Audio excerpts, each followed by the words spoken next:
मैं आप सभी के हृदय में विराजमान सर्वशक्तिमान परमात्मा को प्रणाम करता हूँ, नमन करता हूँ। अपने गुरु गाइड कोच सुमित सर को याद करते हुए आज के चित्र आज के सत्र का श्री गणेश करता हूँ। थैंक यू मित्रों। आज हम बात करेंगे हेल्थ लिटरेसी। असल में टॉपिक था व्हाई माइंडफुल मॉर्निंग। मैंने इसको पैराफ्रेज करके रखा हेल्थ लिटरेसी, कारण कि माइंडफुल मॉर्निंग का गोल है हेल्थ लिटरेसी। कि आजकल चारों तरफ ये दिख रहा है कि इंफॉर्मेशन के समंदर में हम सभी लोग गोता लगा रहे हैं। व्हाट्सएप यूनिवर्सिटी में सब लोग डूबे हुए हैं। 80% लोगों के भोजन में प्रोटीन की कमी है और उन 80% लोगों में से 90% नहीं जानते कि वास्तव में उन्हें यह कमी है। उनके थाली में प्रोटीन की कमी है, ये तो डेटा बताता है, अध्ययन बताते हैं। लेकिन वो 80% पब्लिक में से 90% ऐसे लोग हैं जिन्हें ज्ञान ही नहीं है कि उनके अंदर प्रोटीन की कमी है। इससे ये पता लगता है कि वास्तव में अवेयरनेस कितनी पुअर है, कितना कम जानते लोग। अगर चारों तरफ आप निहारेंगे तो लोग नशा करते हैं, अल्कोहल लेते हैं, तरह तरह के ड्रग लोग लेते हैं, बहुत सारा आप सभी जानते हैं। लेकिन उसके बारे में अवेयरनेस है कि जो लोग लेते हैं वो भी जानते हैं कि वो गलत कर रहे हैं, और जो नहीं लेते वो भी जानते हैं कि हम क्यों नहीं ले रहे हैं।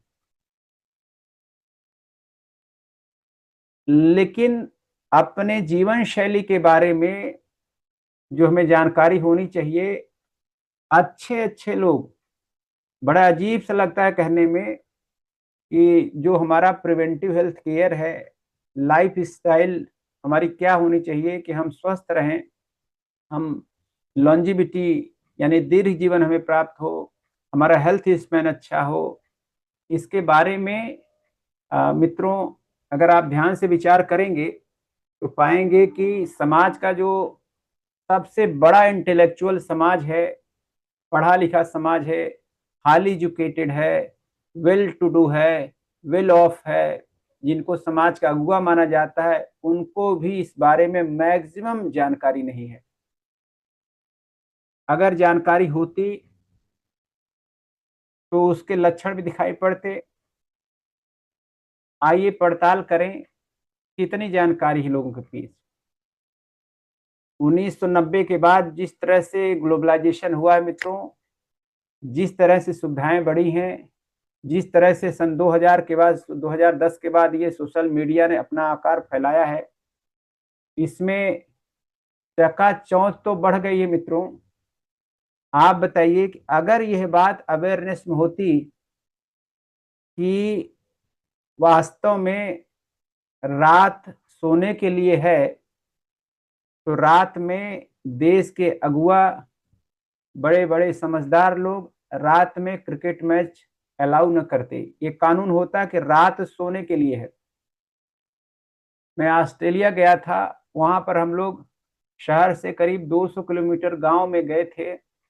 वहां से लौट रहे थे, करीब 11 बज रहे थे वहां के समय के हिसाब से।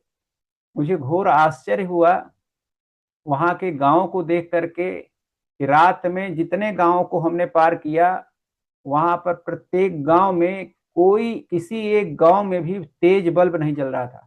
जैसे कानूनी तौर पर वहां निश्चित किया गया था कि इतने इतने वाट से ज्यादा कोई बल्ब लगाएगा ही नहीं, जलाएगा ही नहीं। बिल्कुल जीरो टॉलरेंस। एक अपवाद भी नहीं दिख रहा था, एक भी अपवाद मुझे पूरे गांव में नहीं दिखा। बिल्कुल डिम लाइट हर जगह जल रही थी, बहुत डिम, जीरो पावर की लाइट चल रही थी। इसका मतलब वहां पे लोगों ने अंधेरा कर दिया। आप, हम उनसे ज्यादा जागरूक नहीं हैं, उनसे ज्यादा एडवांस नहीं है। आजकल तो हमने देखा पूरे यूरोपियन कंट्री में रात के प्रकाश को लेके कानून बन रहे हैं कि बच्चों को आकाश गंगा नहीं दिखाई पड़ रही है, बच्चे बड़े हो गए तारे नहीं देख पाए। यानी भाव क्या है मित्रों, सर्काडियन रिदम जो हमारे माइंडफुल मॉर्निंग का यूएसपी है, जो मेन मिशन स्टेटमेंट है, सर्काडियन रिदम। सर्काडियन रिदम यानी आपकी स्वास्थ्य की शुरुआत इस बात से होती है कि रात और दिन के अंतर को समझिए। यह बात इसलिए कहने में बड़ी अटपटी लग रही है कि क्या हमें रात और दिन के अंतर को समझाना पड़ेगा? जी हाँ, ये जब से सोशल मीडिया चारों तरफ फैल गया है, बिल्कुल हमारे ऊपर राज कर रहा है, पूरा गांव क्या शहर बिल्कुल जगमग हो गए हैं, तो आज की पीढ़ी को रात और दिन के अंतर को समझाना भी एजुकेशन का पार्ट होना चाहिए। और कौन एजुकेशन तो छोड़िए, पूरी की पूरी मशीनरी रात को दिन बनाने में चारों तरफ से उसे एक्टिव जोन बनाने में लगी हुई है। आप बताइए, रात में मैच होने का मतलब, रात में क्रिकेट मैच जो खेल रहा है और जो देख रहा है, वो क्या संदेश हमारे बच्चों को दे रहा है, हमारी पीढ़ी को दे रहा है? जो जो क्रिकेट मैच देखने जाते हैं, वहां बड़ी बड़ी टिकट लेके बैठते हैं, या फिर रात में करोड़ों लोग अपना टीवी सेट खोल करके बैठे हैं, मोबाइल पर देख रहे हैं, रात भर मैच चल रहा है। आप इस बात का अंदाजा लगाइए, क्या वो अशिक्षित लोग हैं? समाज के सबसे ज्यादा सुशिक्षित कहे जाने वाले लोग रात को दिन बनाने में लगे हुए हैं। अगर यह बात सबको समझ में आ जाए तो आप जरा सोचिए, एहसास हो जाए कि जो 10 में से 7 लोगों का लिवर फैटी हो रहा है, जो कैंसर बढ़ रहा है, जो माइग्रेन बढ़ रहा है, जो मूड स्विंग बढ़ रहा है, जो पथरी बढ़ रही है, जो सूजन बढ़ रही है, जो गट खराब हो रहा है, जो हार्ट की प्रॉब्लम आ रही है, डायबिटीज घर घर हो रही है, इसके पीछे ये रात को दिन बनाने में जो हम लगे हुए हैं, इसका ही परिणाम है। बड़े बड़े कहते हैं महाजनों एन गतः सा पंथा, जो समझदार लोग, बड़े लोग जिस रास्ते जाते हैं, उसी रास्ते को लोग रास्ता समझ लेते हैं कि वही महान रास्ता है। जब पूरा मशीनरी, अच्छे अच्छे लोग रात में जगेंगे और एक्साइटेड रहेंगे, तो हमारी जो नई पीढ़ी है, जो 8-10 साल के बच्चे हैं, 12-15 साल के बच्चे हैं, जो टीनेजर हैं, अगर वो रात भर जग रहे हैं तो उनका दोष क्या है? रात में जगने का मतलब ही है कि आपको हेल्थ अवेयरनेस बिल्कुल नहीं है। पहले रात में एक्साइटेड करेंगे, रात में एक्साइटमेंट का मतलब है कार्टिसोल विदा नहीं करना चाहिए, स्ट्रेस हार्मोन कार्टिसोल है, उसको विदा होना चाहिए। अगर आप बहुत थ्रिल मूवी देख रहे हैं, क्रिकेट मैच देख रहे हैं, डांस कर रहे हैं, और अगर आप गरिष्ठ भोजन कर रहे हैं, तो या इस तरह की बहुत सुपर हाइपर एक्टिविटी में लगे हुए हैं, लोग जिम जा रहे हैं, इसका मतलब है आप नहीं चाहते कि आपका कार्टिसोल विदा हो, आप नहीं चाहते कि आपका इंसुलिन रात में विदा हो। आप प्रकृति के खिलाफ आप जा करके दिन को रात और रात को दिन बनाने में लगे हैं। कल्पना कीजिए कि क्या आप सफल होने वाले हैं? करोड़ों करोड़ों साल से ये धरती का जो नियम है, हमारे सौर मंडल का, पृथ्वी चक्कर लगा रही है सूर्य की, सूर्यास्त और सूर्योदय के हिसाब से हमारा पूरा हार्मोनल सिस्टम डिजाइन हुआ है। उसका उल्लंघन करके आप चाहते हैं कि आप अपनी मर्जी से पूरे हार्मोनल सिस्टम को डिजाइन करना चाहते हैं। जब चाहते हैं तब आप वो टैप प्रणाली की, जब चाहते हैं टैप करते हमारा कार्टिसोल आ जाए, जब चाहते हैं हम स्विच ऑफ कर दें हमारा ये मेलाटोनिन नींद का हार्मोन स्विच ऑन करे तो आ जाए, स्विच ऑफ कर, मतलब स्विच ऑफ स्विच ऑन वाली ये कल्चर जो है, वो बॉडी के हार्मोन पर भी लागू कर रहे हैं कि हम स्विच ऑन करें तो हमारा तैयार हो जाए मेलाटोनिन, स्विच ऑफ करेंगे तो सो जाए। मतलब आप अपने हिसाब से हार्मोन प्रणाली को ऑफ एंड ऑन करना चाहते हैं। कार्टिसोल को सूर्य के साथ विदा हो जाना चाहिए, सूर्यास्त के साथ विदा हो जाना चाहिए। सूर्यास्त के साथ मेलाटोनिन को आ जाना चाहिए, सूर्यास्त के साथ में हमारे इंसुलिन हार्मोन को विदा हो जाना चाहिए, सूर्यास्त के साथ हमें शरीर को कोऑपरेट करना चाहिए कि वो नींद में जाए और हमारे क्लींजिंग प्रोसेस, हमारा पूरा जो रेस्टोरेशन है बॉडी का वो पूरा हो, रिबूटिंग हो, रिजुवनेशन हो। बहुत सारा अमूल्य काम हमारा लिवर रात में करता है। तो अगर यह बात लोगों को नहीं मालूम है, इस पर कोई कानून नहीं बन रहा है कि प्रकाश को, हो सकता है बनेगा कानून, जब पहले यूरोप में बन जाता है तब भारत में बनता है। कानून तो चाइना में बन गया है, ऑस्ट्रेलिया में बन गया, कई कंट्री में बन गया कि इतने साल के बच्चों को मतलब हाथ में फोन मत पकड़ाओ। 11 साल के बच्चे, मतलब उसमें घंटे फिक्स हैं, कितने वर्ष तक के बच्चे को इतने समय तक, आधा घंटा 1 घंटे से ज्यादा फोन मत दो। यहाँ हमारे बच्चे, हम लोग, ये स्थिति है कि फोन से क्या हो रहा है, ये जो सस्ता डोपामाइन रिलीज कराने या उसकी बीमारी पैदा करने की, तो दूध में ही हम लोग उसको शिक्षा दे रहे हैं। 2-2 साल के, 1.5 साल के बच्चों को मोबाइल के सहारे खाना खिलाया जा रहा है, दूध पिलाया जा रहा है, और बाद में चिल्लाएंगे कि हमारा बच्चा तो ये मोबाइल छोड़ता ही नहीं है, वो किताब में उसका मन नहीं लग रहा है, वो मोबाइल ही से पढ़ेगा, वो मोबाइल में ही वो बहुत शाबाशी दी जा रही कि हमारा 2 साल का बच्चा चैनल बदल लेता है, 2 साल का बच्चा टेलीविजन ऑन कर लेता है, या टेलीविजन तो छोड़िए, मोबाइल हाथ पकड़ करके सब चला लेता है। और बहुत गर्व से लोग बताते हैं कि देखिए आज हमारा बच्चा 3 साल का है, सब कुछ कर लेता है। ये बहुत तारीफ की बात नहीं है, ये बहुत ही दुर्भाग्यपूर्ण है। कल को उसको माइग्रेन होगा, मूड स्विंग होगा, उसका गट पूरी तरह डिस्टर्ब हो जाएगा, डिसबायोसिस होगा, उसको गट लीकी हो जाएगा, उसको कैंसर की समस्या आ जाएगी, उसको हार्ट अटैक आएगा, उसको कम एज में ही, सब 20s में होना शुरू हो रहा है। जो 50-60 के दशक में होने वाली चीजें सब 25 से 35 साल के बीच में होना शुरू हो गई। इसका मतलब क्या है, कोई जो है डॉक्टरेट किया है, इंजीनियरिंग किया है, पीएचडी किया है, हाईली एजुकेटेड है, लेकिन वो महिला अपने छोटे छोटे बच्चों को कुरकुरे और जंक फूड, डेड फूड खिला रही है, आइसक्रीम खिला रही है, कोल्ड ड्रिंक पिला रही है, ये सामान्य चित्रण आपको दिख जाएगा। इसका मतलब हेल्थ लिटरेसी अलग है, हेल्थ लिटरेसी ही नहीं है। और बहुत ज्यादा मतलब घोर निराशा तब होती है जब जो हमारी चिकित्सा जगत से जुड़े हुए माननीय सम्मानित हमारे चिकित्सक बंधु हैं, लोग उनको आदर्श मानते हैं, वो भगवान है, लेकिन उन भगवानों में 50% भगवान तो बीमार हैं क्रोनिक डिजीज से। आप सर्वे करके देख लीजिए, भारतवर्ष के टॉप के 10,000 डॉक्टरों का सर्वे कर लीजिए, उसमें 50% ऐसे होंगे जिनको क्रोनिक समस्या होगी, लाइफ स्टाइल बीमारी होगी, उनको क्रोनिक तनाव होगा, स्ट्रेस होगा, उनको डायबिटीज होगा, उनको मोटापा होगा, उनको फटीग होगा, उनका मूड स्विंग हो रहा होगा।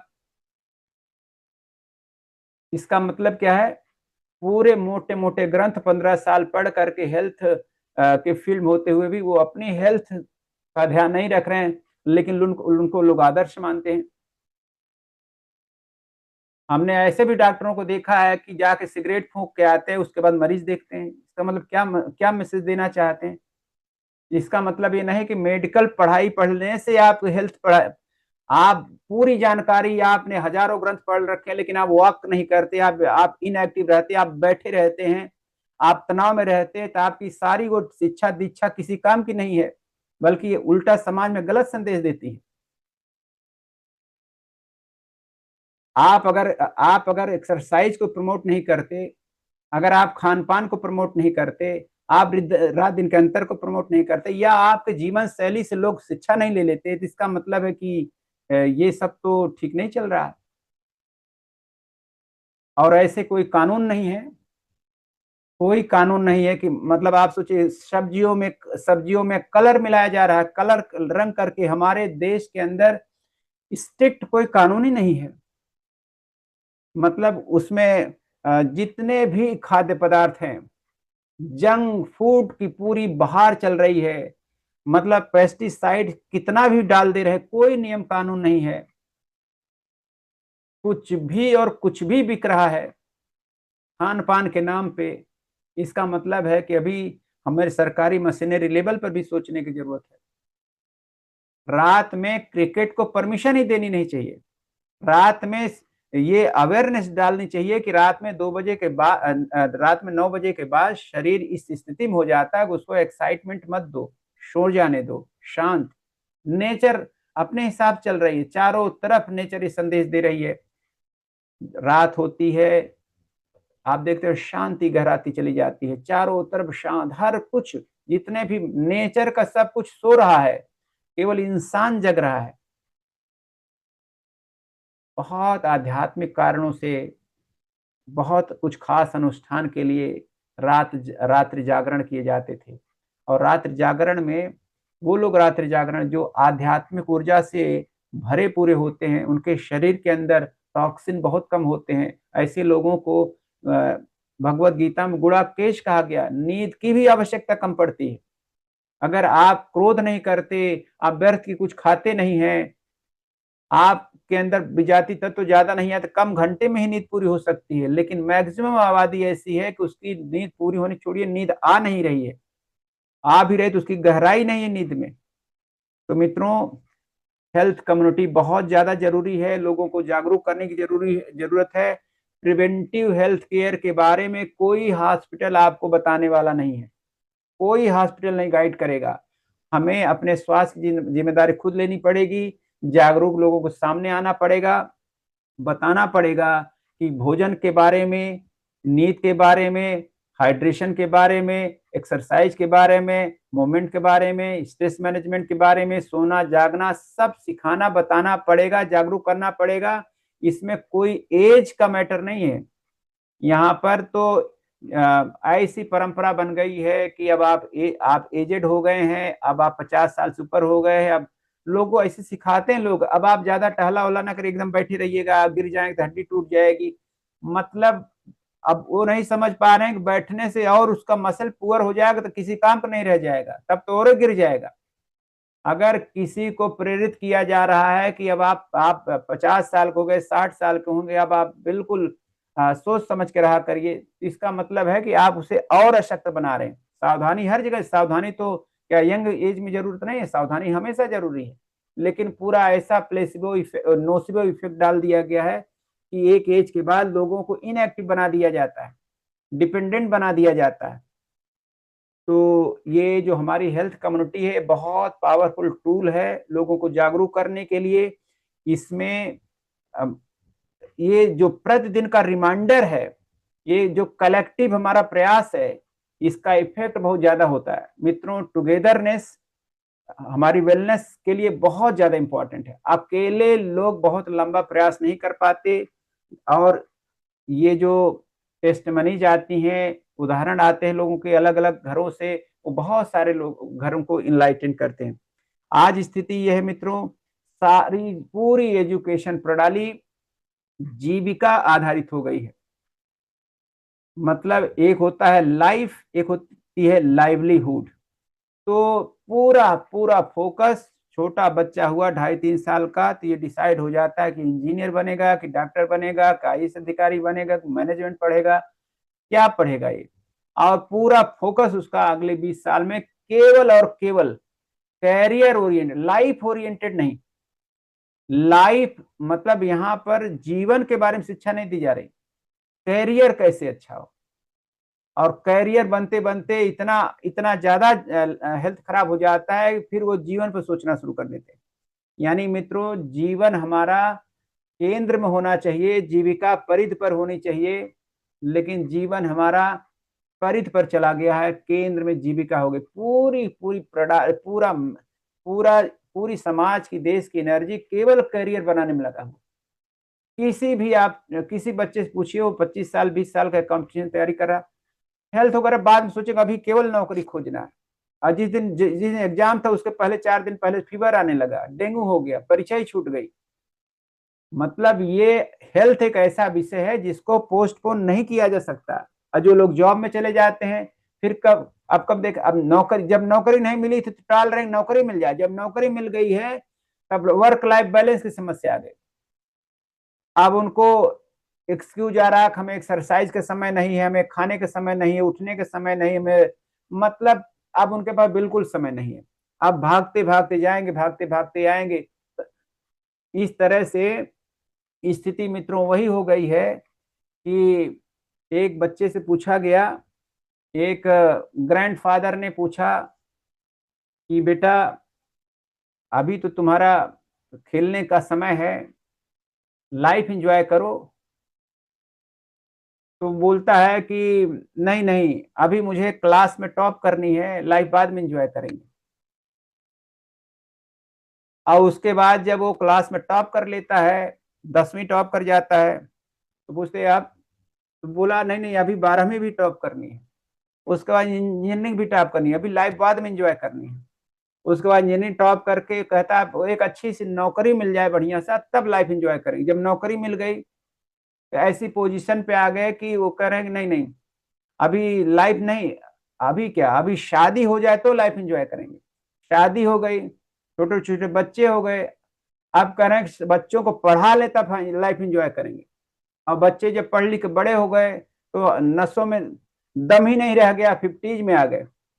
अब बच्चे अपने पैर पे हो गए, अब लाइफ के कब एंजॉय करेंगे, अब रिटायर हो जाए तो लाइफ एंजॉय करेंगे। अरे रिटायर हो जाने के बाद समाज से क्या मिलने का, अब रिटायर हो गए, आप किसी काम के नहीं है, बच्चे कह रहे अब यहीं बैठिए, नौकर चाकर वही सब देखेंगे, आप कुछ नहीं करना है।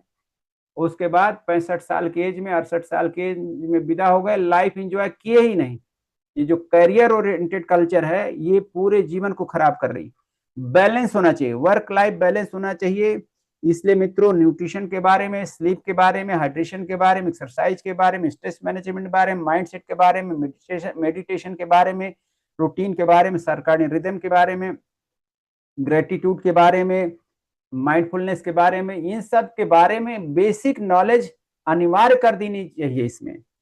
और बहुत सारा अपडेट, जितनी नई नई चीजें पता चला कि जो आज रिसर्च हो रही है वो आपको 25 साल बाद पता चलेगी। इतना अपडेट होना चाहिए। लोग यहाँ पे चुटकुले शेयर कर रहे हैं, लोग सीरियस बातों को शेयर करके डिस्कस नहीं कर रहे हैं। तो कंसिस्टेंसी मेंटेन करने के लिए माइंडफुल मॉर्निंग जैसी चीजें जरूरी हैं, अवेयरनेस के लिए जरूरी हैं। और हेल्थ लिटरेट बनाना हमारे माइंडफुल मॉर्निंग कम्युनिटी का प्राथमिक गोल है। हेल्थ फर्स्ट, ये संदेश देना कि हेल्थ से ऊपर, स्वास्थ्य से ऊपर कुछ भी नहीं है। हेल्थ लिटरेट बनाना बहुत जरूरी है। लोगों को बताना कि सोशल मीडिया आपको चला रहा है, किस तरह से सोशल मीडिया आपको चीप डोपामाइन परस रहा है, किस तरह से आपके पूरे पूरे बॉडी के मैकेनिज्म को डिसरप्ट कर रहा है, लाइफ को हेल बनाने वाला है। और किस तरह से ये जंक फूड, किस तरह से ये डेडली इमोशंस, किस तरह से ये स्ट्रेस आपके जीवन को खराब कर रहा है। मित्रों अर्ली करेक्शन कर लेना जरूरी है। और किसी भी एज में बहुत सारे मिथ पैदा हो गए कि मतलब अब एज हो गई, अब साइंस क्या बता रही, किसी भी एज में मसल बन सकता है। साइंस बता रही है कि भाई अगर आप 60 साल के एज के बाद आप स्पीड अपनी धीमी करते हैं तो अब इसका मतलब है कि आप अवसान लेने वाले। यानी आपको बहुत विचार करना पड़ेगा और सही समय पर सही मार्गदर्शन बहुत जरूरी है। और कस्टमाइज होता है, पर्सनल होता है, इंडिविजुअलाइज्ड होता है, लेकिन जो समूह में उत्साह आता है वो उस पर्सनल इम्पैक्ट तक जाने में सहायता करता है। हेल्दी हैबिट फॉर्मेशन में निश्चित रूप से हमारी ये माइंडफुल मॉर्निंग जैसी ये हेल्दी कम्युनिटी बहुत जरूरी है। यहाँ से आपको रेगुलर रिमाइंडर मिलता है, कंसिस्टेंसी मेंटेन रहती है। और यहाँ जिस तरह से मोटिवेशन मिलता है, गाइडेंस मिलता है, जिस तरह से रियलाइजेशन होता है, जिस तरह से क्लैरिटी और कॉन्फिडेंस आता है, अकेले में आप किताब पढ़कर नहीं प्राप्त कर सकते। हाँ, आपको मोटिवेशन आ गया, इंस्पिरेशन आ गया, टेस्टमनी देखकर किसी किताब, आप पुस्तकों से भी अंदाजा लगेगा। कोई किताब यहाँ प्रमोट की जाती तो आप खरीद कर पढ़ने में इंटरेस्ट आ जाता। ऐसे मार्केट में बहुतेरी लाखों किताबें, किस किताब में गोता लगाए। तो यहाँ पे जो अनुभवी लोग हैं उनका सहारा आपके लिए एक तरह से क्लाउड में रेनबो का काम करेगा। यानी आप निराश हैं वहां पर एक बहुत बड़े उत्साह का काम करेगा। मित्रों पूरे चारों तरफ इंफॉर्मेशन की का समंदर बह रहा है, लेकिन आप पर्सनल सोचिए तो आपके हेल्थ के बारे में जानकारी वैसे ही जैसे समुद्र के बीच में मछली प्यासी हो। तो मित्रों हमारा एनर्जी लेवल बहुत अच्छा होना चाहिए, स्ट्रेंथ लेवल बहुत अच्छा होना चाहिए, स्टेमिना बहुत अच्छी होनी चाहिए, इम्यूनिटी बहुत अच्छी होनी चाहिए, हमारा एटीट्यूड बहुत अच्छा होना चाहिए, हमारा ग्रेटिट्यूड बहुत अच्छा होना चाहिए, हमारा माइंडफुलनेस अच्छा होना चाहिए, हमारे फेथफुलनेस अच्छा होना चाहिए। ये एक साथ तब सिंक्रोनाइज होगा जब आप किसी ऐसी कम्युनिटी हो जहां रोज रिमाइंडर दिया जाता हो, उत्साह बढ़ाया जाता हो। आज हम नए जमाने में आईक्यू, विज्ञान कह रहा है आईक्यू, पूरी शोध बता रही कि आईक्यू से लोग ज्यादा सफल नहीं होते। किसी की सफलता में 15% ज्यादा से ज्यादा 20% ज्यादा रोल आईक्यू का नहीं है। ईक्यू का रोल मैक्सिमम है, लेकिन ईक्यू के बारे में सीख, मतलब इमोशनल क्वेश्चन, अपने इमोशंस को मैनेज करना, इस पर कोई नहीं सिखाया जा रहा। किसी स्कूल कॉलेज में बच्चों को शिक्षा ही नहीं दी जा रही है, या फॉर्मेलिटी में चैप्टर आ गया कि हाँ ये जंक फूड नुकसान करता है, लेकिन जंक फूड इधर नुकसान करता, पढ़ा रही टीचर वही जंक फूड बच्चों के साथ खा भी रही। रोल मॉडल बनना पड़ेगा आपको। इस तरह से मित्रों, लोगों को फिटनेस और वेलनेस का अंतर समझाना पड़ेगा। कई लोग सोचते हैं कि बस मसल बना लो, वेट कम कर लो, कैसे भी कम कर लो, शादी विवाह होने वाला है वो पार्टी में मतलब वजन कम को, मतलब लोगों को ओवरऑल नहीं पता कि हेल्दी वेट मैनेजमेंट क्या होता है, अनहेल्दी वेट मैनेजमेंट क्या होता है, कौन चीज हमें एक्सेप्ट करनी चाहिए। होलिस्टिक तरीके से वेलनेस और फिटनेस का अंतर ही नहीं समझ में आता लोग। वेलनेस में सारे होलिस्टिक आता है, शारीरिक, मानसिक, भावनात्मक, पारिवारिक, सामाजिक, आर्थिक, आध्यात्मिक, पूरा पूरा कंप्लीट आता है। इस तरह से मित्रों, हमें सामूहिक प्रयास करना पड़ेगा। जब आप अकेले प्रयास करते हैं बहुत लिमिटेड होती बात, जब 20 लोग अकेले अकेले प्रयास कर रहे हैं, अगर 20 लोग एक साथ आ जाएंगे तो जो उसके अंदर जो एक टुगेदरनेस की एनर्जी आती है वो बहुत बड़ा इम्पैक्ट डालती है। तो मित्रों, पूरी नई पीढ़ी का जो माइंड सेट है वो अनहेल्दी हो चुका है। इसको हम लोग समाज में एक परिवार में एक व्यक्ति को जागरूक करेंगे तो उनके माध्यम से पूरे परिवार में जागरूकता आएगी। हमें गट के संदर्भ में, गट में सबसे बड़ी समस्या, गट क्रांति करने की जरूरत है, गट महाक्रांति करने की जरूरत है। गट को ही पूरे सुख और स्वास्थ्य का केंद्र बताया गया है, बीमारी का भी केंद्र बताया गया है। तो हमें गट के लिए प्रयास करना होगा और पूरी क्रांति करने की जरूरत होगी। इतना करें कि जो सरकार 20 साल बाद कदम उठाने वाली है, हमें इस सच्चे और पुनीत कार्य को आज से शुरू करना चाहिए। सबको समझाना चाहिए, सारी समस्याओं का जड़ हमारा गट माइक्रोबायोम है, जिसमें लीकी गट है, जो हमें डायबिटीज दे रहा है, हमें कैंसर दे रहा है, हमें मूड स्विंग दे रहा है। इसको समझना पड़ेगा। और जब हम यहाँ पर समूह में आते हैं, जो पॉजिटिव एक पीयर प्रेशर बनता है, ये हमें निश्चित रूप से बहुत शानदार तरीके से अपलिफ्ट करता है। हमें रिसेट पर सोचना होगा कि गट रिसेट हम करें, सर्गाटियन रिसेट करें, अपने थॉट रिसेट करें। इसके लिए जागरूक करेंगे जो हम लोग कर रहे हैं। निश्चित मानिए मित्रों, अगर आप 1440 मिनट भगवान रोज देते हैं, अगर आप केवल और केवल उन 1440 में केवल 40 मिनट सवेरे अपने आप को दे दीजिए, आप और प्लस लोगों को जागरूक करने के लिए कुछ दे दीजिए। पहले आप रोल मॉडल बने, फिर अपने रोल मॉडल से, एग्जाम्पल से दूसरे को प्रेरित करें, ये बहुत पुण्य कार्य होगा। अगर अंतिम संदेश में ही देना चाहता हूं, अगर आपकी सुबह बोझिल है, बिल्कुल बुझे बुझे से हैं, एनर्जी लो दिख रही है, लेट जाने का मन कर रहा, सो जाने का मन कर रहा, और रात में जैसे ही शाम होती है, 7 बजता है, 8 बजता है, 9 बजता है, आपका एनर्जी लेवल बढ़ता चला जा रहा है, उत्साह बढ़ता चला जा रहा है, थकान कम होती चली जा रही है। अगर सुबह बोझिल है, रात उत्साहित है, समझ लीजिए आप गलत दिशा में जा रहे हैं। आपका जीवन आगे बहुत अच्छा नहीं होने वाला है। आप प्रकृति के रूल तोड़ रहे हैं। आप प्रकृति के नियम को तोड़ेंगे, अगर न्यूट्रिशन के लॉ को तोड़ेंगे, प्रकृति के रूल तोड़ेंगे, सर्काडियन रूल तोड़ेंगे, कभी भी आप स्वस्थ नहीं रह पाएंगे। तो चेक करने का यही सिद्धांत है। सुबह एक्साइटमेंट होना चाहिए। सबसे ज्यादा कहते हैं सवेरे 10 बजे चैतन्यता होती है। सबसे बोझिल आपको 10 बजे रात होना चाहिए। 9 बजे रात आपको अगर नींद आ रही है तो स्वाभाविक है। लोगों को 9 बजे दिन नींद आ रही है, रात में 11-12 बजे रात में नींद नहीं आ रही, सवेरे नींद आ रही। उल्टा हो रहा है, सुबह 10 बजे भयानक नींद आ रही है, 8 बजे नींद आ रही है, रात में 8 बजे एकदम चैतन्य है, बिल्कुल सबसे सुपर कंप्यूटर हो जाता है रात में। मित्रों, अपने हार्मोन्स को हमें ठीक करना है, कार्टिसोल को ठीक करना है, ग्रेलिन ठीक करना है, लेप्टिन ठीक करना है, लीवर को ठीक करना है, पूरा सिस्टम को ठीक करना है। इसके पहले नॉलेज होना चाहिए। हर जगह इसका समाधान ये है, इसका उपचार ये है, इसका उपचार ये है, सब जगह उपचार उपचार उपचार की बात, कारण पर कोई नहीं जा रहा। हॉस्पिटल में उपचार कर रहे हैं, कारण कोई नहीं बता रहा, कारण वो बताना नहीं चाहते। किसी भी मेडिकल डॉक्टर के पास इतना टाइम ही नहीं है, इतनी लंबी लंबी लाइनें, 2 मिनट बात नहीं कर सकते तो आपको कहां से उत्साहित करेंगे। जबकि 50% काउंसलिंग होती, काउंसलिंग ढंग से कर दी जाए, डॉक्टर साहब लोग अच्छे से बात कर लें तो आधी बीमारी ऐसे ठीक हो जाएगी। ये हम नहीं बता रहे, एक्सपर्ट बताते हैं। इसका मतलब मित्रों हमें समझने की जरूरत है, आर्टिफिशियल लाइट से दूर रहने की जरूरत है, हमें करेक्टिव स्टेप लेने की जरूरत है, और हमारा माइंडफुल मॉर्निंग इसी उद्देश्य से इसकी रचना की गई है। और हमें पूरा विश्वास है कि यह जागरूकता लाने में हमारा माइंडफुल मॉर्निंग पूरी तरह से ये सफल रहेगा। और पिछले 20 दिन से हम लगातार लगातार यही बता रहे हैं कि अगर जो हमने पिछले 20 दिन बताया अगर ये सिलेबस में डाल दिया जाए, इस सबको जानने की जरूरत है, तो वास्तव में सही और खुशहाल जीवन शुरू होगा। कल मित्रों हम 21वां दिन है, और हम चाहते हैं कि कल 20 दिन में जो कुछ बताया गया उसकी पूरी सेंट्रल आईडी हम कल लेके आए, जिससे कि संक्षेप में सारी बातें, बहुत संक्षेप में पॉइंट वाइज पूरी बात हो जाए, जिससे रिवीजन हो जाए। बस इसी के साथ हम अपने होस्ट को लाना चाहते हैं।